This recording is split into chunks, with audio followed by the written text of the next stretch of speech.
The Folk Tales of the Mountain Backdu.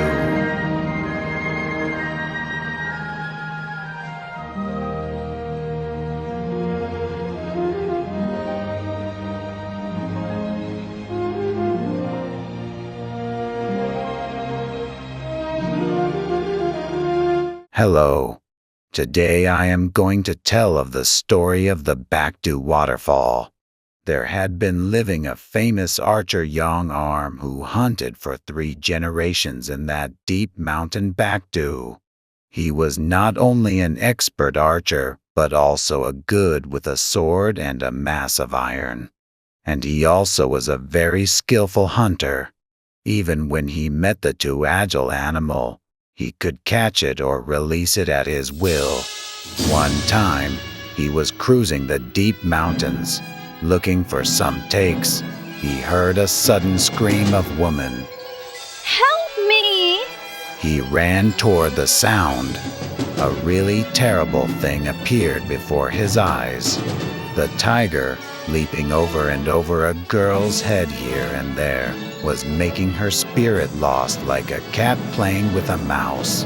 The girl's hair was fluttering in the wind that the tiger was stirring up. The girl seemed to be reeling from this way and that. What am I going to do? He thought that the tiger was going to kill her right away when he shot a bow. He flung himself high on the big larch and shouted, "Hey, tiger, take my arrow!" The tiger, that heard Yongarm's shouting, stood up and opened its crimson mouth widely and yelled out, "Tawoom!" Like a bolt from the blue. The tiger ran like lightning under the tree Yongarm climbed and ran amok. Yongarm shot the tiger violently with a snake-venomed arrow. The tiger that had been hit by an arrow ranted and raved, jumped over a dozen-inch, fell to the ground, and rolled over. Yongarm aimed at the tiger's heart and shot the bow with a couple more arrows. The tiger, that had been hit by supplemental arrows, could not make any more madness and shivered all over its body and slowly stretched out its feet. Yongarm swooped down from the tree and ran to the girl. She had swooned and toppled to the ground. Her clothes were torn to ribbons, and so there was no shape to behold. There was no complexion on her face, as white as a sheet of paper. He tipped the pail of water he carried and slowly poured water into the girl's mouth. Before long, the girl began to wake up, opening her bleary eyes. When she saw a bachelor standing in front of her, she suddenly got up and ran away like that she was in hell. Hey, miss! There was no use of his calling. Yongarm, who had been flying in the mountains freely, caught her at a run. Miss! The girl struggled to free her wrist from Yongarm's grip, but Yongarm's hand that had deeply held her did not let go out her wrist. He found that the girl was still a coma, and so he successively slapped her 3 times on the cheek. Foaming at her mouth, the girl could not keep her body together and sank to her knees feebly like a drunken man. Yongarm supported the girl with his left arm and tilted the pail of water with his right hand to water her again. Only then, the girl came to her senses soundly. The girl woke up in his arms and bowed her head. Thank you for saving my life. Where are you from? Why were you nearly caught by a tiger? I am Backdu, the daughter of the king of Backdu. I took a spring strolling into the woods and chasing after flowers and birds. I got lost and was caught by a tiger. Yongarm helped Backdu up, and he left with her on her way. But Backdu did not last long and staggered with a languishing pulse. I cannot walk more. If we meet a tiger again, how can we do? Never worry. As long as me, This Yongarm is here. After Yongarm finished saying, he carried Backwa on his back. Backwa was overwhelmed by Yongarm's merciful mind and clear reason. They went through the ancient forest to find the king of Backdu. As the sun began to set, the king of Backdu was impatient because his daughter Backwa was not seen. The servants do not know how many times they have searched for the front, the sides, and the backyard of the palace. Your Highness, we did not see the princess. The reports, which each servant ran and made on, gave only disappointment to the king. You've been looking for her since lunchtime. Why can't you think over the way that you find her? What on earth is she? Did she go up to the sky or go into the ground? The princess does not even have a preternatural talent such of that. It is obvious that there must be a reason why she cannot come back to this palace. Go out at once and split up into east, west, south, and north and look for her. The servants, divided in 4 directions, began to go into the forest and find her whereabouts, knocking on the gong. What a mishap! Oh my God! Oh my God! God is too heartless. Of all persons, why did you hurt my only one daughter? For goodness sake! As the king's wife hit the ground with her hands and grumbled to herself, there was no one who did not shed tears. As the sun went down, it was heard one after another that the servants of 4 directions could not find Backwa. Even if it's the middle of the night, you must find the princess. The servants who were ordered ran to the 4 directions without taking a pause. The bonfire was burning in front of a group of servants who went deep into the forest to find Backwa. There's a fire burning up. Let's go. They scrambled to run toward the blazing bonfire. There was a virgin and a bachelor sitting by the heap of fire. The virgin is Backwa and the bachelor is Yongarm. That guy seduced our princess. As someone jabbered out a speech like that, 5 or 6 servants ran to Yongarm and were going to press down him. But Yongarm kicked and punched the servants and hit them with his head like a lightning bolt and let 3 servants fall forward at a stretch. When Backwa realized that they were the servants of her father's palace, she shouted, Without inquiring into the right and wrong, what are you doing here? He saved my life. This man is my benefactor. Only then the Backdu king's servants kneel and beg for forgiveness. We did not recognize our benefactor, so please forgive us just at once. Because for the first time in his life, Yongarm saw people begging their kneels to him in the presence of him. He was all the more embarrassed and did not know what to do. Backwa saw this and said, Let's go back. Make haste. Backwa came to palace and piece by piece told the story of Yongarm who saved her. The Backdu king looked at Yongarm proudly and took him as a guest of honor. Backwa's mother was glad to him and said, How can I requite your favor? The next day, the king threw a big party and invited the benefactor Yongarm, who saved his daughter, to attend that banquet.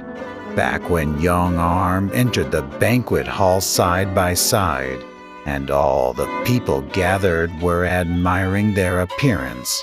Backwa in the light pink chima and jeoggery, the Korean traditional style of a woman's skirt and jacket, was beautiful like a fairy from the sky, and Yongarm in the armor had a brave appearance and a dignifying character.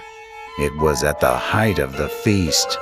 The Backdu king asked to see the Yongarm's ability of archery and swordsmanship. Everyone who attended the feast followed the Baekdu King and Yongarm to the garden. Just in time, a hawk was flying in a circle high up in the sky. Yongarm put an arrow to the golden bow that Backdu brought. The sound of swoon was gone out into air. Before that sound faded, the hawk that was shot with an arrow fell to the ground like a maggot. Wow! People burst out in exclamation. Yongarm swung the 2-meter sword. Wing, wing, the sound of crying of a sword made a loud noise. The sword drew a silver circle like a pinwheel, and when it was pierced to the air, everybody could not know how fast it has been going in and out. There was only its flash. The applause broke out any time at all. The Backdu King was satisfied and asked Yongarm on the spot, Because of your great military arts, I want you to be my royal son-in-law. How do you think about my proposal?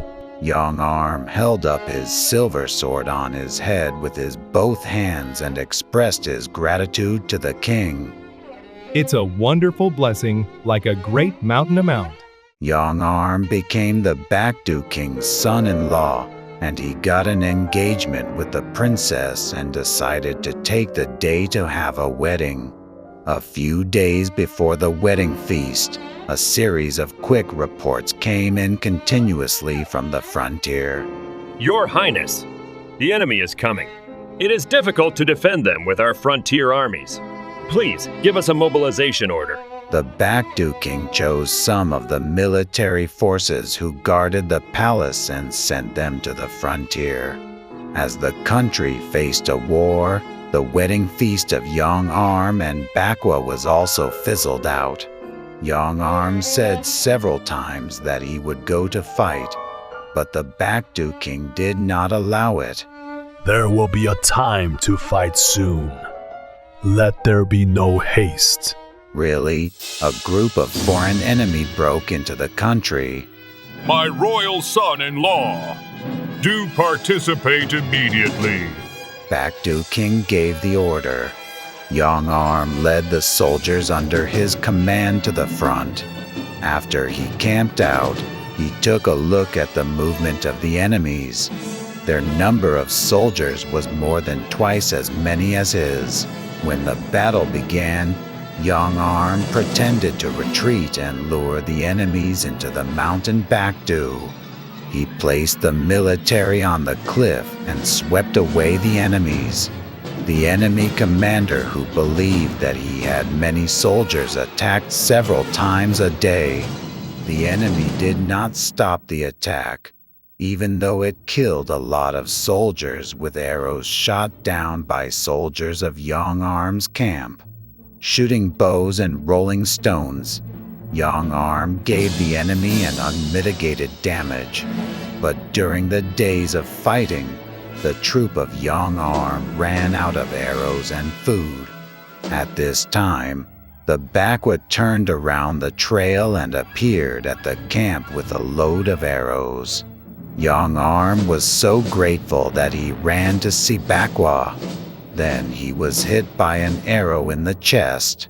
Backdu took off her arrows and ran to Yongarm. She laid Yongarm in a corner and tore the hem of her skirt and bound the wound of him with it. Yongarm, tired of fighting and hungry, was wounded, so he no longer had the pulse to lead the fight. He closed his eyes feebly. His mind was blurred. Backdu bit her finger and put a drop of blood into the mouth of Yongarm. Yongarm awakened and grabbed the hand of Backdu. Now I'm hopeless. Please leave this place in haste. No, I'll live you, or I'll die with you. Then they heard a shout. Catch the living warrior! Yongarm sprang to his feet. He did not know what power was driving himself. The enemy took toward them 1 step, 2 steps. Yongarm stood up with the help of Backdu and smiled coldly. I'm just chagrined at that. I couldn't protect my country to the end. Why should I be captured alive by you? Backdu also spoke in a grave tone. Even if I die, why should I die at the hands of that brutal guise? Yongarm and Backdu stood upright, holding hands in their hands and staring at their enemies. The enemy commander laughed aloud. You're rats in a jar and birds caught in a cage. If you surrender peacefully, I'll give you the credit and a government post. The enemy closed in on each step, now only 20 paces away. Yongarm and Backdu came forward resolutely to the edge of a precipice. A cold glint was in their eyes. The enemies rushed to catch them. At that moment, Yongarm and Backdu jumped off a sky-high cliff shouting, "Oh, unexpected lightning strike the enemies." The sound of their shouting cracked the long walls sharp, and stones rained down on the enemies. The enemies were killed without a chirp. At the sound of their cries, the Cheonji was pouring out the water fiercely to the broken rocks. And so, the water sprang down through that broken rocks. The water that flowed to the place where Yongarm and Backdu fell became a two-stemmed waterfall and swallowed the enemies who were fleeing. The Backdu Waterfall is said to have been born in this world like this, and it is said that the reason why the seven-color rainbow is filled in the spray of waterfall is that the heroic spirit and the noble soul of Yongarm and Backdu are arising.